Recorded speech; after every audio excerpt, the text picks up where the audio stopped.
Welcome in another video of embedded system student. Last lecture में हमने memory testing and it's purpose का detail study start किया था, जिसमें हमने कॉमन मेमोरी प्रॉब्लम्स का स्टडी किया था। तो आज के इस वीडियो लेक्चर में हम स्ट्रेटजी फॉर मेमोरी टेस्टिंग का डिटेल में स्टडी करेंगे। तो शुरू करते हैं आज का ये video. So the next topic is the strategy for memory testing, जिसमें हमें अलग अलग स्ट्रेटजी स्टडी करना है for testing of memory of embedded system. So for memory testing the strategy adopted should be effective and efficient। ठीक है, तो memory testing के लिए हमें जो स्ट्रैटेजी अडॉप्ट करना है वो इफेक्टिव एंड एफिशिएंट वे से होना चाहिए। Ideally there should be a multiple small test instead of one large test. ठीक है, तो यहाँ पे हम छोटे छोटे टेस्ट कर सकते हैं मेमोरी टेस्टिंग के लिए, instead of making a large test for the memory testing. So it will best for the 3 individual memory test. ठीक है, तो यहाँ पे मेन 3 इंडिविजुअल जो मेमोरी टेस्टिंग्स है, ठीक है, that is related to the data address bus and device test. So first will study the data bus test. So check the electrical wiring problem. ठीक है, तो लास्ट लेक्चर में हमने जो data bus common memory problem है उसको discuss किया था। ठीक है, तो डेटा बस टेस्ट में हम चेक करेंगे जो भी इलेक्ट्रिकल वायरिंग्स होंगी between the microprocessor and the data bus and the memory unit. ठीक है, तो उस इलेक्ट्रिकल वायरिंग के जो कॉमन प्रॉब्लम्स है that we have to check out in data bus test. Second जो है वो एड्रेस बस टेस्ट है, चेक इम्प्रॉपरली इंसर्टेड चिप। ठीक है, तो लास्ट लेक्चर में हमने स्टडी किया था जो कॉमन प्रॉब्लम में कि if the chips are improperly inserted into the socket so it will also a problem for memory. So in that address bus test check the improperly inserted chips। third one is the device test, जिसमें check to the detect machine chips and the failures and problems with the control bus wiring। तो यहाँ पे हमें control bus wiring का check करना पड़ेगा। ठीक है, that will be between the microprocessor and the memory unit। so these are the individual memory test strategies।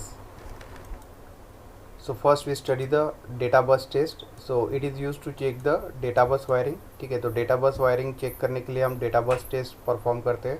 so in this test we need to confirm that receive data is same as the data sent by the processor। ठीक है, तो इस test में हम check करते हैं, confirm करते हैं जो भी डेटा रिसीव होगा, ठीक है, एंड जो डेटा सेंड होगा by the processor. so implementation here we write all the possible data values and verify that memory device stores each one successfully। ठीक है, तो इसमें हम जो भी डेटा सेव करेंगे, राइट मीन्स, ठीक है, या जो भी डेटा वैल्यूज़ हम सेव करेंगे मेमोरी में, ठीक है, देन उसके बाद हम उसको रीड करेंगे by using the memory device that store each one successfully. ठीक है, तो इसको हम चेक करेंगे and will check the that data values which are store into the memory device.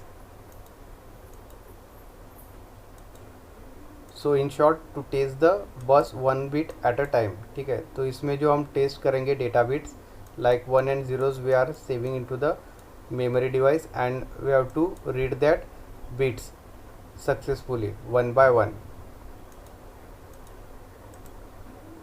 second test is the address bus test। so address bus problem lead to overlapping the memory location। ठीक है, तो address bus problem जो है वो due to the overlapping of memory location will happen. ठीक है, तो इसमें जो मेमोरी लोकेशंस हो गए जो कि एक हेक्साडेसिमल एड्रेस होता है 4 बिट फॉर्म में, ठीक है, like 0010H। So that memory location is overlap with the same memory location, so that will lead the address bus problem. So in address bus test we have to confirm that each address pins can be set to 0 and 1 without affecting any others. ठीक है, तो address bus test में हम confirm करते हैं कि जो भी एड्रेस पिन से हम सेंड करेंगे 0 and 1 without affecting any other address buses. So the smallest sets of address will cover all the possible combination in the set that is power of 2 addresses. So after writing the one address we must check none of the other has been overwritten. ठीक है, तो हम एक specific location का address यहाँ पे right करेंगे, ठीक है, एंड उसके बाद हम उसे चेक करेंगे कि सेम एड्रेस कहीं दूसरे लोकेशन पे ओवरराइट नहीं हुआ है। ठीक है, so that is the address bus test. Third type of test is the device test. So it is used to test if the memory device is working properly. ठीक है, तो डिवाइस टेस्ट जो होता है वो हम यूज़ करते हैं टेस्टिंग ऑफ मेमोरी डिवाइस. ठीक है, मीन्स जो मेमोरी डिवाइस है वो प्रॉपरली वर्क कर रहा है या नहीं कर रहा है. So it is necessary to test the integrity of memory device itself. The thing to test is every bit in the device is capable of holding both 0 and 1. ठीक है, तो जो मेमोरी डिवाइस में हम डेटा सेव कर रहे हैं वो digital data that is in the binary form 0 and 1. ठीक है, तो यहाँ पे जो एवरी बिट है सिंगल 0 और 1 that can B efficiently stored into the memory device. So for through and complete device test every memory location has been visited twice. ठीक है, तो यहाँ पे टेस्टिंग में डिवाइस टेस्टिंग में स्पेसिफिकली जो भी मेमोरी लोकेशन है हम उसे दो बार चेक करेंगे. That is first for 0 and second for the 1. So simple test is implemented to increment the test as shown in below. So first column represent the memory location, so that is 00H is the memory location. The second column represents the data जिसमें हमने data right up किया है, that is 8 bit, that is 000001 at the memory location indicated in the column 1.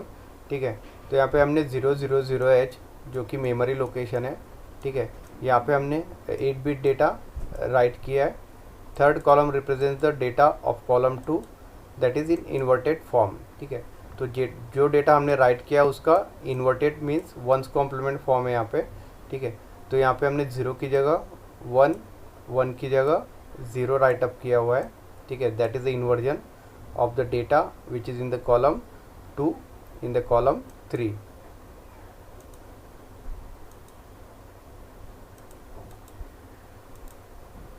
तो same procedure हमने follow करके यहाँ पे second memory location that is 002H, third memory location 003H, इसमें हमने डेटा राइट किया 8 बिट डेटा. ठीक है, एंड उसका थर्ड कॉलम में वंस कॉम्प्लीमेंट फॉर्म लिया है. That instead of 0 we are writing 1 and for 1 it is 0. So during the first pass of the data in column 1 is verified and during second pass the data in column 2 is verified. ठीक है, तो 1 bye 1 हम column यहाँ पे check करेंगे. First pass में जो first column check होगा जो हम डेटा राइट कर रहे हैं. ठीक है, एंड सेकंड पास में टेस्टिंग के ये जो वंस कॉम्प्लीमेंट है फर्स्ट कॉलम का. ठीक है, so this will be a checkout और verify. So that is a device test. Then next testing is the testing of non volatile memory devices that is ROM and hybrid memories. ठीक है, तो जो third type of testing है वो non volatile memories के लिए जिसमें आपका read only memory and hybrid memory जो कि कॉम्बिनेशन है रैम एंड रोम का. So the testing technique describe previously can not help to test the ROM and hybrid devices.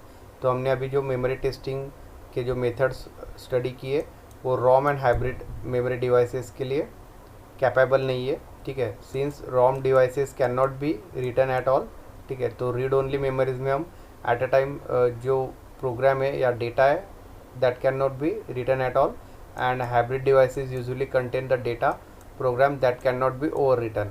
and hybrid memories में हम जो भी डेटा या प्रोग्राम रिटर्न करेंगे उसे हम ओवरराइट नहीं कर सकते. ठीक है, जैसे हम यहाँ पे बिट्स राइट कर रहे थे. ठीक है, एंड उसको ओवरराइट कर रहे थे and then we can verify it, वैसे हाइब्रिड मेमोरीज में पॉसिबल नहीं है. So however ROM and hybrid ROM devices face the same problems as a missing memory chip. तो मोस्टली जो problems ROM and hybrid memories में होते हैं वो मिसिंग मेमोरी चिप के होते हैं या improperly inserted memory chips and damage memory chip और वायरिंग प्रॉब्लम. तो ये कुछ कॉमन प्रॉब्लम्स है जो read only memory and hybrid memory devices में जनरली फेसअप होते हैं. ठीक है, with the memory chip. So two techniques are use generally, checksums and CRC can be use to test the non volatile memory devices. ठीक है, तो यहाँ पे दो टेक्निक्स यूज़ किया जाता है hybrid and ROM memory testing के लिए, चेकसम एंड CRC, जिसमें हमें CRC का डिटेल स्टडी करना है.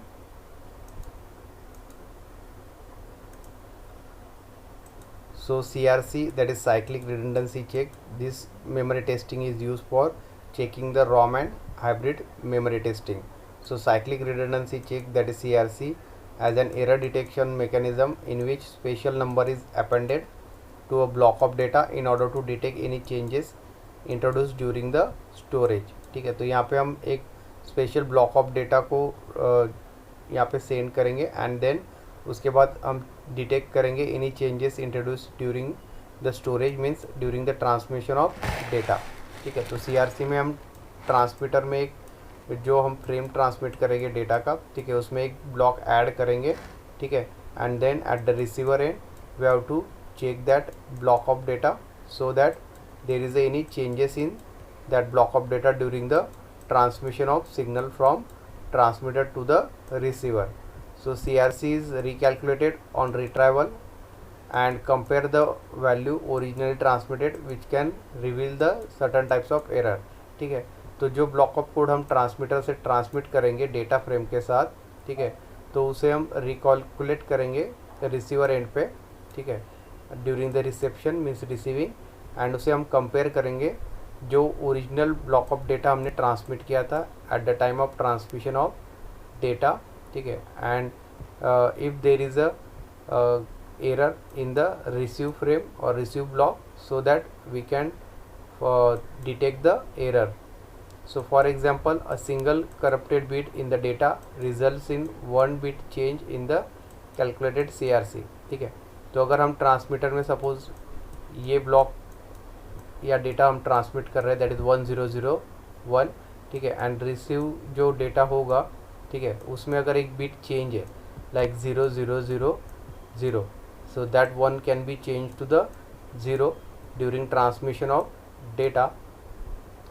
So but multiple corrupt bits may be cancel each other out. So CRC is derived using the more complex algorithm than the simple checksum and treating each input word to set the coefficients of polynomial. So CRC is more powerful than VRC and LRC detecting errors.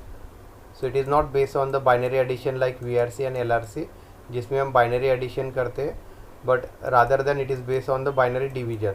तो CRC में हम यहाँ पे binary numbers का division से जो block of code है उसे हम ट्रांसमिट करते हैं ट्रांसमीटर से। ठीक है, तो CRC में बाइनरी डिवीजन का यूज़ किया जाता है।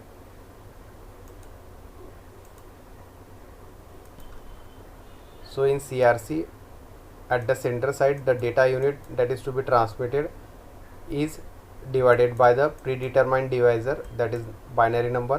ठीक है, तो जो डेटा हम ट्रांसमिट करेंगे ट्रांसमीटर एंड से CRC में, ठीक है, तो उसमें जो डेटा यूनिट है उसे हम डिवाइड करेंगे प्री डिटरमाइंड डिवाइज़र से जो कि एक बाइनरी नंबर है इन ऑप्टेन टू रिमाइंडर। ठीक है, in order to obtain a remainder, this remainder is called as the CRC। ठीक है, तो एक बाइनरी नंबर से हम जो डेटा हम ट्रांसमिट कर रहे हैं उसे हम डिवाइड करेंगे। डिवाइड करने के बाद जो रिमाइंडर हमें मिलेगा डिवीजन के बाद, ठीक है, so that remainder block will be transmitted from the transmitter toward the receiver to find the error। so that is a CRC। then at the destination means at the receiver the incoming data unit that is जो actual data हम send करेंगे with the CRC block। ठीक है, जो कि reminder होगा transmitter and से। ठीक है, it is divided by the same number जो कि हमने यूज़ किया था ट्रांसमीटर में डिवीजन के लिए। जो नंबर हमने यूज़ किया था बाइनरी उससे ही हम सेम जो डेटा रिसीव होगा रिसीवर में उसको हम सेम नंबर से यहाँ पे डिवाइड करेंगे रिसीवर एंड पे। ठीक है, if the remainder after division is 0 then there is no error in the data unit and receiver accepted. ठीक है, तो जो रिसीवर पे हम डिवीजन करेंगे उसके बाद जो रिमाइंडर मिलेगा, ठीक है, if it is 0 so then there is no error in the transmitted data and if remainder after division is not 0। ठीक है, अगर सेम नंबर से हमने डिवीजन करने के बाद रिसीवर एंड पे जो रिमाइंडर मिलेगा वो अगर 0 नहीं है so it indicate that data unit has been damage and in transmit and therefore it is rejected. ठीक है, तो अगर रिमाइंडर हमें रिसीवर एंड पे डिवीजन के बाद नॉन ज़ीरो मिलता है तो जो डेटा ट्रांसमिट किया गया है, ठीक है, so in that bits are changed or it can be a data can be a damage during transit and it can be a rejected by the receiver, means there is a error in short। so this technique is more powerful than the parity checks and checksum error detection। तो CRC जो method है, ठीक है, error checking के लिए, वो parity checks and checksum से powerful है। So this CRC is based on the binary division. So a sequence of redundant bits called as a CRC or CRC remainder is append at the end of data unit such as a byte. So this figure shows the CRC generator at the sender side, ठीक है। तो जो CRC generate करेंगे हम at the sender side means at the transmitting side. So उसका यहाँ पे procedure दिया है जिसमें डेटा होगा, जो एक्चुअल डेटा हमें सेंड करना है, ठीक है। एंड उस डेटा को हम डिवाइड करेंगे बाइनरी नंबर से, ठीक है। एंड जो रिमाइंडर मिलेगा हमें डिवीजन के बाद, सो that is the CRC block, ठीक है।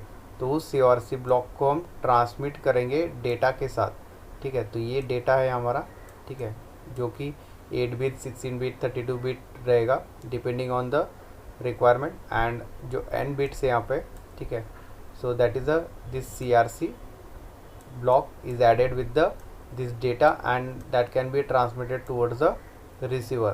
तो ये जो CRC block of data है वो हमें यहाँ पे बाइनरी डिवीजन से मिला हुआ है, ठीक है, जो कि रिमाइंडर है डिवीजन का, and that can be transmitted to the receiver. So that is the CRC generated at the sender side. Then next figure is the CRC checker at the receiver side. तो जो data हमने CRC generator से send किया था sender से, ठीक है, वो रिसीव होगा रिसीवर में। So that contains the data as well as CRC block जो हमने CRC जनरेटर से अटैच करके सेंड किया था डेटा बिट के साथ। So that can be receive with the data and the CRC block, ठीक है। तो अगेन हम सेम मेथड यूज़ करेंगे डिवीजन का, जिसमें हम सेम बाइनरी नंबर से उसे डिवाइड करेंगे जो ट्रांसमीटर में यूज़ किया था हमने, ठीक है। Again we check the remainder. तो यहाँ पे दो पॉसिबिलिटी है, if the remainder is zero और if the remainder is non zero, ठीक है। अगर रिमाइंडर ज़ीरो मिलता है हमें, so there is no error in this data, ठीक है। तो जो डेटा हमने ट्रांसमीटर से सेंड किया था वो एरर फ्री डेटा है and that is accepted by the receiver if there is a zero generated as a remainder in the division. Second possibility is if remainder is a non-zero, so in that case there is a error in the this data sent by the transmitter and the receiver is not accepted that data because there is a error in the data bits in the data. So that is the procedure of CRC checker at the receiver side. So this will end the topic of memory testing and its purpose. तो आज का video हम यही and करते हैं। Next video lecture में हम control and status register of embedded system का डिटेल में स्टडी करेंगे। So thank you.